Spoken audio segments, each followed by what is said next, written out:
to Canadian special. Oh, sorry, that's my alarm. I'm late. That's a great way to start this big Canadian radio special, here. Miley Cyrus. Oops.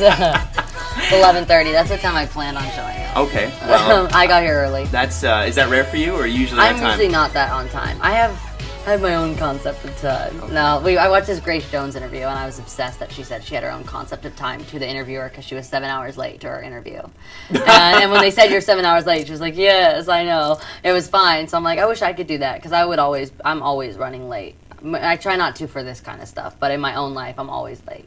And I'm like a flaker too. Oh, I'm the worst. You know, when you make like, oh, yeah, let's have dinner this week for sure, and then he's like, oh, I forgot I have this doctor's appointment and I have to go to the dentist today, and it's like everything else comes up. Does that drive your friends crazy? Yeah. Or yeah. Yeah, but it's just because I'm a homebody, so I want everyone to come to me. I wish I could just put like a compound with like a store and a sushi restaurant You need like behind a my Starbucks gate. or something, Yeah, that's exactly what I need. They have some communities that are like that, but that's a little cat in the hat for me. Okay. It feels kind of like a weird fake world. I don't want to be too locked away out because I will go crazy. Well, and I want to ask you about that because you are. It's been a crazy year, but it's been a crazy few years for you. How have you not just burnt out? I took like 2 years when I was making this record, because making the record doesn't really feel like work to me. I'd rather be in the studio because, like I said, I'm always at home. So going to the studio is another place that I can be locked away without people, but I'm out of my house. So I like doing that. I pretty much try to go to the studio every day, even when I'm not working. I've got this crazy 2-week trip coming up. I'm going to London and Germany. I get home on the 27th, and I already have a session booked for the 28th because I just want to go right back into the studio. So jet lag's not even like a thing?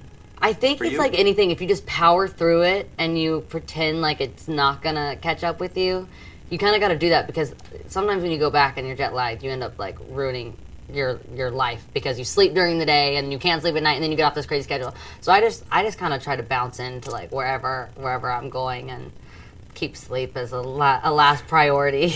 Is it true that you're in the studio all night long? It's not. You don't keep normal hours. No, I'm like a night owl because I don't get to the studio till about 5, which means I don't lay vocals down.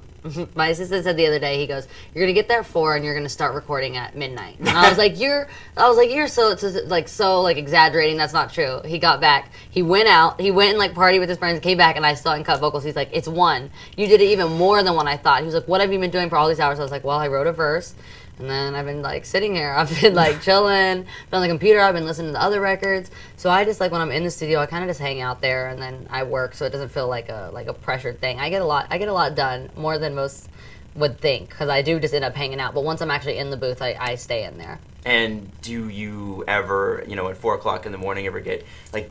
I mean, nobody ever talks about in the studio. Do you ever get vocally tired and then have to keep going? And yeah, there's times where I can feel it though. Like I know when I'm wearing myself down. So I always just try to protect myself. I kind of know when my voice is gonna be tired. So I try to stop and like kind of protect myself, because I know I have to tour so much, and I have to like do even stuff like this is actually harder on your voice. Talking is harder than singing. Really? Yeah, it's like it's a whole different thing of like how you use your vocal cords. And when you sing, you use a totally like different part. You use a lot of like your head voice, so it doesn't actually like hurt you. But then I talk a lot, so I talk a lot even when I'm in the studio, because that's what I'm doing from 4 till midnight. I'm just talking. I'm not even working yet. So yeah, it's kind of like you gotta know when to stop, and then you come in the next day and you finish, and you just gotta keep yourself like healthy.